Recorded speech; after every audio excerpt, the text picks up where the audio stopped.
Assalamualaikum warahmatullahi wabarakatuh. Teman-teman, balik lagi di channel SD Tunable, channel referensi bagi para tukang. Kali ini kita mau bahas produk terbaru dari Tekiro lagi nih. Kalau kemarin kita udah unboxing ya yang 20 voltnya, tapi belum kita review ya. Dan ya kali ini kok saya lebih tertarik untuk nge-review yang ini duluan. Ini tuh yang 12 volt ya. Untuk harganya sendiri udah tahu lah ya, nanti saya sertakan linknya di deskripsi. Ya, jadi katanya brand dari Tekiro ini dia masuk ke segmen kelas premium, tapi kita belum lihat sepremium apa produknya. Apakah memang benar-benar setara dengan di World Boss? Nanti kita buktikan ya, kira-kira apakah feel-nya berasa premium beneran. Oke, langsung aja kita bahas ke produknya. Iya, untuk packagingnya sendiri kalau kita perhatikan karakteristiknya masih mirip-mirip ya dengan yang versi 20 voltnya kemarin, cuman dia agak kecil aja, warna hijau gitu. Dan di sini ada tulisannya Tekiro. Untuk tipenya sendiri CDHD 2047, cordless hammer drill CF10mm 12V.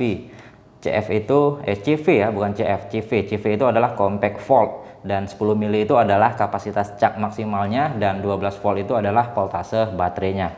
Nih disingkat CV ya, compact volt 12. Ya, di sini ada fitur-fitur unggulannya yang dijelaskan secara singkat ya, lock system, lithium ion, electric brake, dan di sini tentunya sudah K3L. Ini yang penting. Lalu di bagian samping di sini ada spek singkatnya. Kalau kita perhatikan ya, yang langsung saya tertuju itu adalah torsinya ya, 30 Nm ya, standar sih untuk kualitas bor 10 mm. Dan di bagian samping sini sama aja, di sini juga sama aja. Langsung aja kita cek isinya. Ya, ini udah cukup fit ya, nggak begitu kedodoran. Kita singkirkan. Kita lihat untuk covernya seperti ini.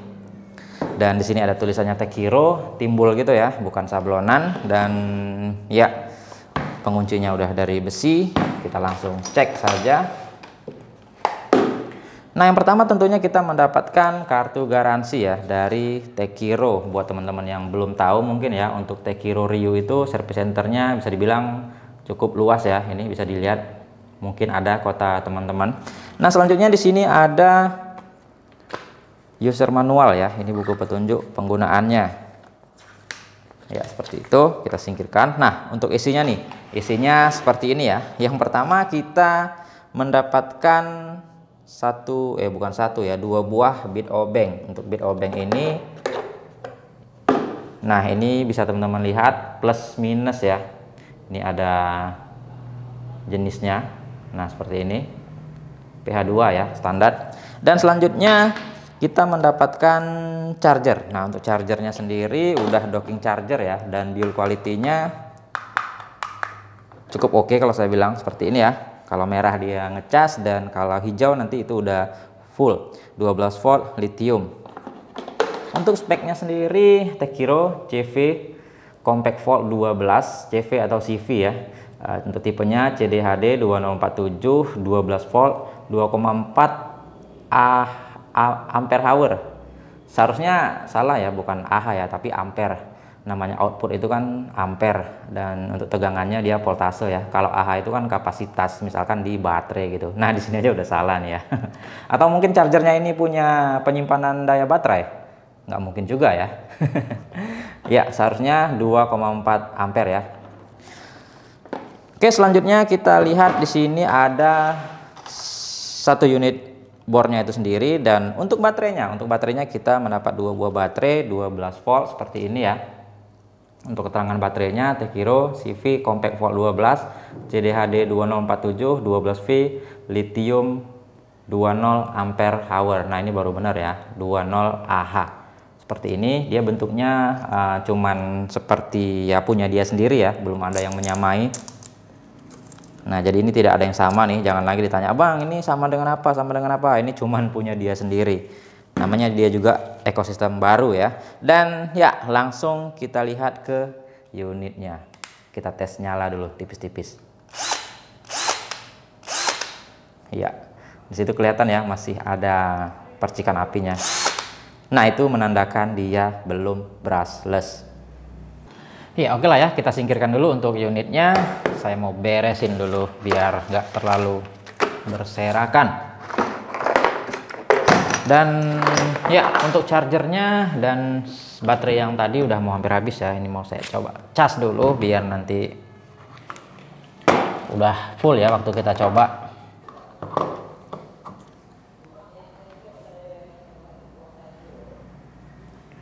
Nah, di sini sampai 32 watt ya. Ya, perlu diketahui ini tuh inputnya. Untuk outputnya bisa dibilang ya nggak jauh beda sih. Ya kalau kita hitung-hitung sih bener ya, 2,4 ampere. Jadi ya ini bisa dikatakan cukup cepat ini untuk pengecasannya. Oke, lanjut kita bahas ke unit utamanya.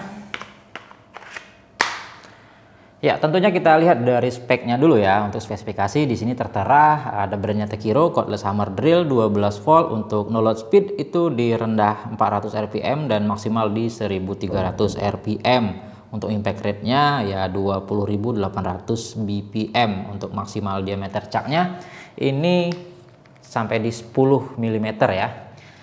Ya, selanjutnya kalau untuk build quality ya, atau ya kita feel-nya dulu lah kita bahas ya. Ini untuk pertama kali ngegegemnya sih kalau saya bilang ya cukup solid ya, cukup berbobot gitu, agak berat. Ini kalau kita timbang beratnya ya sekilo lebih 50 gram ya, cukup berat. Bukan berat ya, cukup berbobot untuk sebuah bor cordless 12 volt, bukan yang seperti bor-bor Cina kebanyakan ya, enteng. Ya, tapi kalau kita kaji secara detail ya untuk build quality ya satu persatu kita perhatikan. Untuk bahan-bahan plastiknya ya bisa dibilang udah cukup oke, bukan plastik kering gitu, udah mantap. Dan finishingnya juga ini tuh oke, rapet, tidak ada renggang-renggang gitu. Dan ya untuk bodinya ini tuh sebenarnya didominasi oleh rubber ya, rubber soft grip gitu. Jadi ini karena warnanya hitam jadi nggak kelihatan. Nah, ini tuh rubber, ini rubber, ini rubber, ini rubber, bahkan ini semua belakangnya rubber sampai sini ini rubber. Dan ini di sekeliling pilihan mode speednya juga ini tuh masih rubber ya, yang plastik itu cuman di sebagian kecilnya aja nih yang kelihatan. Nah, seperti itu. Nah, untuk bodinya, feel megangnya itu ya kalau saya bilang sih udah cukup kerasa oke ya.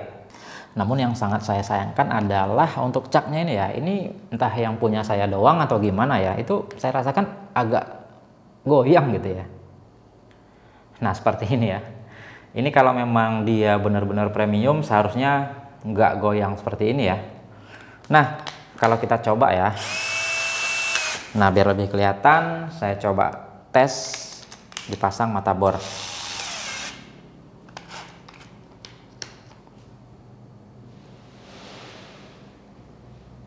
Nah, di sini masih agak kerasa ya untuk olengnya gitu ya.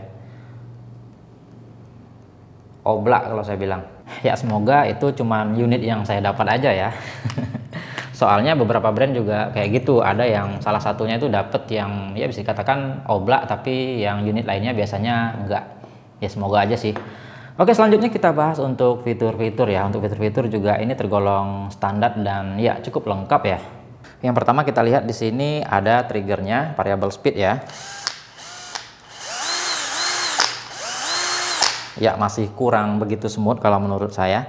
Dan di bagian atasnya ini ada LED-nya yang cukup lebar tapi belum ada delay-nya ya. Jadi kita pencet dia baru nyala. Selanjutnya ini bolak-balik ya, mau kanan, kiri ataupun ke tengah dia ngelok biar nggak ke kunci. Nah, lanjut di bagian sini ada indikator baterainya ya. Nah, itu kalau full dia hijaunya nyala. Itu tinggal 2 titik aja. Dan di bagian belakang sama aja, nggak ada apa-apa. Di bagian atas di sini ada ya pilihan speed 1 atau speed 2 ya secara gearbox ya. Dan ya di bagian ring sini ada mode selektornya. Ini mau ke mode drilling biasa, sekrup, dan udah bisa hammer juga. Lalu di depannya ada mode torsinya ya. Ini maksudnya torsi selektornya. Ini tuh berfungsi ketika kita pakai mode sekrup. Jadi dia itu sebagai limiternya ya untuk torsinya. Kalau sudah diatur maka dia akan, nah seperti itu ya, dia akan berhenti untuk torsinya nggak bekerja lagi. Nah, fitur selanjutnya tentunya untuk caknya dia udah single lock ya. Nah, seperti ini. Cukup pendek pengunciannya, saya nggak tahu kuat atau enggak, nanti kita uji ya. Dan fitur selanjutnya di sini tuh ada fitur magnetnya ya, itu untuk meletakkan bit obeng di sini, di kanan dan di kiri itu ada. Nah, bisa kita tempel seperti ini. Namun penempatannya menurut saya asal nempel aja ya. Seharusnya kan kalau dilapisin lagi pakai rubber atau apa gitu, biar nggak kelihatan magnetnya kan lebih diperhatikan gitu, lebih menarik aja gitu kan. Kalau seperti ini kelihatan seperti ini magnetnya ya terkesan asal tempel aja gitu ya. Ya cuman saran aja sih biar lebih kelihatan premium lagi kan gitu ya. Ya, jadi secara fitur-fitur bisa dibilang ini tuh ya udah umum lah ya. Udah mantap. Ya, selanjutnya kita akan uji spesifikasinya ya, terutama RPM-nya. Tentunya kita ganti baterainya dengan yang ini udah penuh. Yang satu kita cas.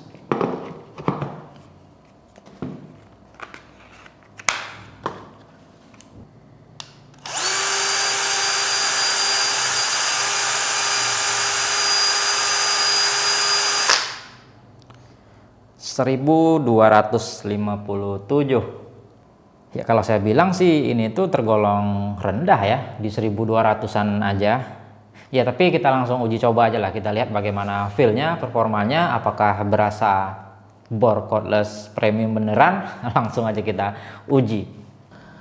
Oke, seperti biasa percobaan pertama kita coba ke pekerjaan yang rendah dulu ya, yang ringan-ringan, nyaman atau enggak. Kita coba nyekrup kecil-kecil. Ini saya pakai mode sekrup dengan speed 1 ya, dan torsinya paling kecil nih, kira-kira lembut atau enggak. Langsung kita tes.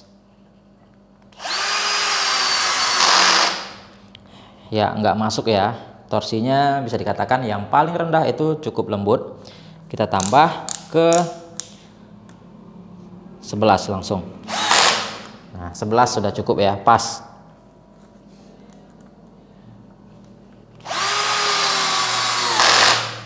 Oke.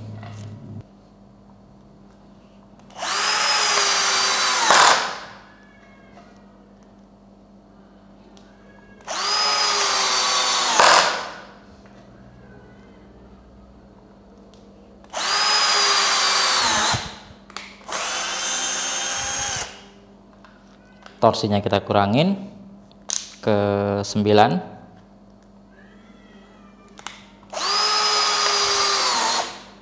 Masih kegedean. Kayunya nih yang terlalu lembut ya.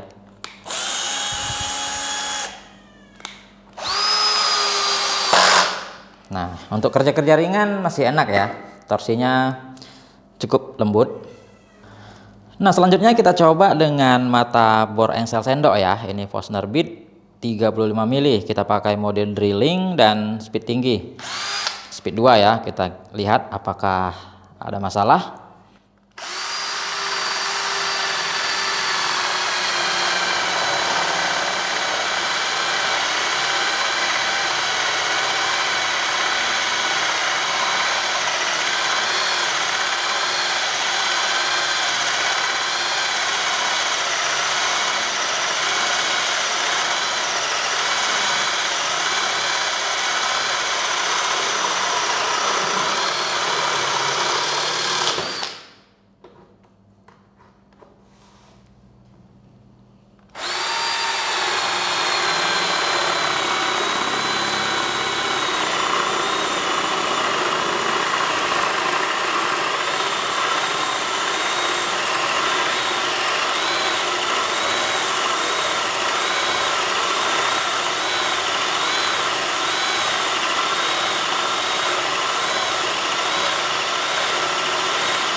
Ya oke ya, masih mumpuni.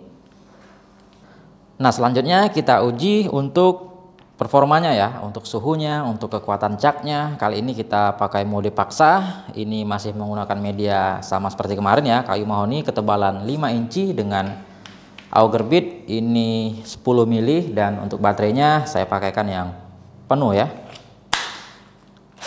Nah saya pakai mode drilling, speednya speed 2. Kira-kira apakah mampu? Kalau sebelum-sebelumnya kita coba dengan 13 lubang ya. Kali ini kita juga uji kalau mampu. Oke ya, langsung aja kita cobain. 1, 2.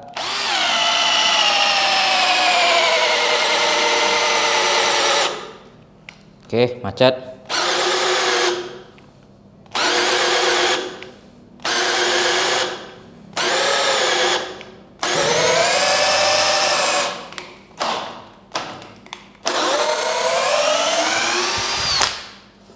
Oke, satu bisa.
Satu, dua, tiga, empat, lima, enam, tujuh, delapan, sembilan.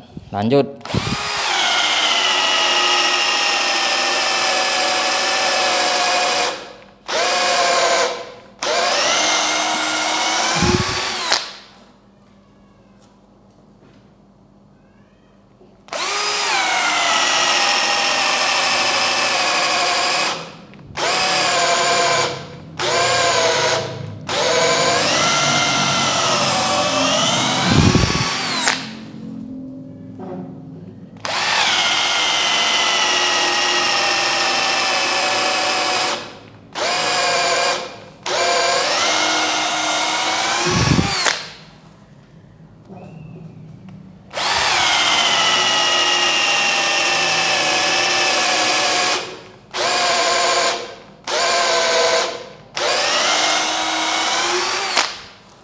Satu, dua, tiga, empat, lima, enam, tujuh, delapan, sembilan, 10, 11, 12, 13. Ya, mantap ya. Bisa dikatakan untuk seukuran bor 12 volt ini tenaganya udah cukup oke ya. Dan ya cukup center untuk caknya. Walaupun tadi agak oblak ya.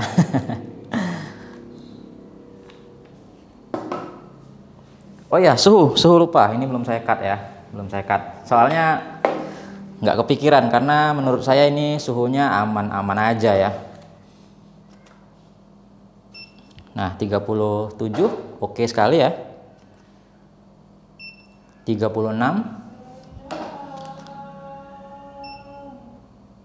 Ya, di sini agak tinggi ya. Ini karena saya tes langsung ke dalam dinamonya 41. Tapi itu bisa dikatakan normal-normal aja dan ya cukup oke untuk performanya. Ya oke ya, sekarang kita akan uji untuk fitur impactnya nih. Dengan mata bor maksimal 10 mili kita bikin mode hammer. Seperti apa hasilnya? Kita coba.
Ya, oke ya, bisa ya.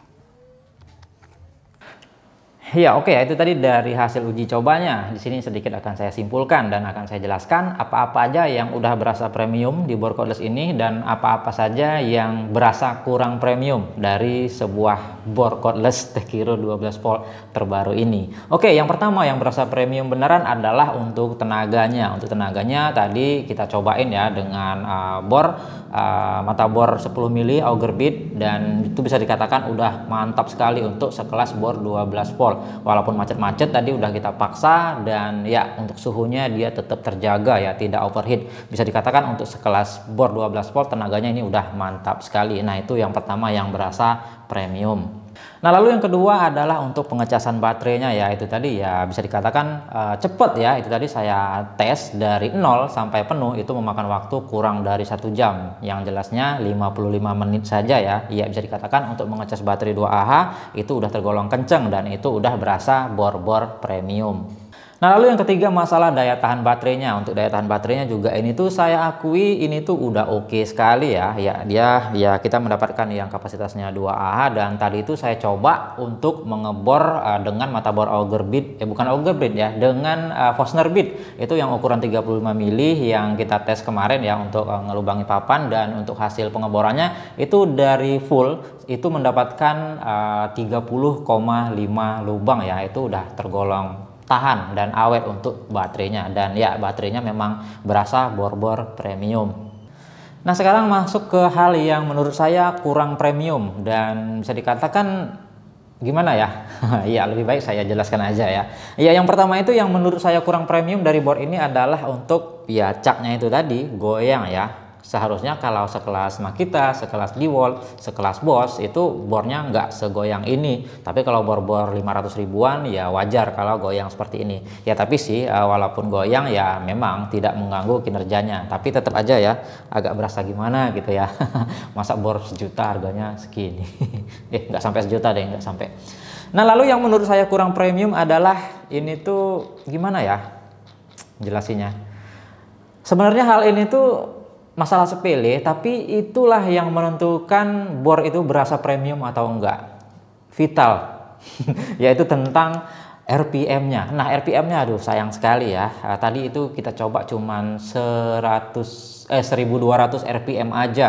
Dan teman-teman tahu kan untuk bor-bor sekelas DeWalt, sekelas Makita, sekelas Bosch itu RPM-nya yang 12 volt rata-rata udah 1500 ya, minimal 1500 ke atas. Tapi ini hanya 1200-an aja, 1200-an lebih dikit ya. Ya, itu nggak beda jauh dengan bor-bor NRT Pro yang harganya 400.000, 500.000 ya, itu juga RPM-nya segitu ya, 1200 sekian. Dan disitulah yang menurut saya kalau kita bandingkan head to head dengan brand-brand premium, kalahnya di situ ya. Kalau kita udah nyoba yang premium, kita coba ini rasanya aduh lambat sekali pengeborannya gitu ya, lama. Tadi itu kan udah teman-teman lihat ya, baik itu untuk mengebor tembok, untuk mengebor beton tadi ya, untuk mengebor Forstner bit yang 35 mili itu berasa lama. Ya, di situ yang sangat-sangat kurang berasa premiumnya. Ya, mungkin itu aja sih ya yang bisa saya sampaikan. Tapi ya dari kesimpulan saya sih memang sih untuk harganya ini tuh di 900 ribuan. Memang harganya memang di bawah brand-brand premium pada umumnya di kelas 12 volt ya. Rata-rata kan brand premium itu 1,3, 1,4 gitu ya. Tapi ini di bawah sejuta. Ya, dari harganya aja memang kurang premium sih. Memang sih kalau memang dia mau tinggiin lagi harganya tentunya bisa bikin yang lebih baik lagi ya. Tapi mungkin ngejar budget juga biar biaya produksinya rendah, nggak tahu juga. Tapi yang saya sayangkan kenapa bikinnya nanggung-nanggung gitu ya. Brand udah terkenal, bikin aja yang mahal, pasti dibeli orang kalau memang bagus. Oke lah ya, mungkin itu aja yang bisa saya sampaikan. Kalau mungkin ada kritik dan sarannya silahkan aja di kolom komentar. Ya, kita kembali lagi di video-video selanjutnya. Assalamualaikum warahmatullahi wabarakatuh.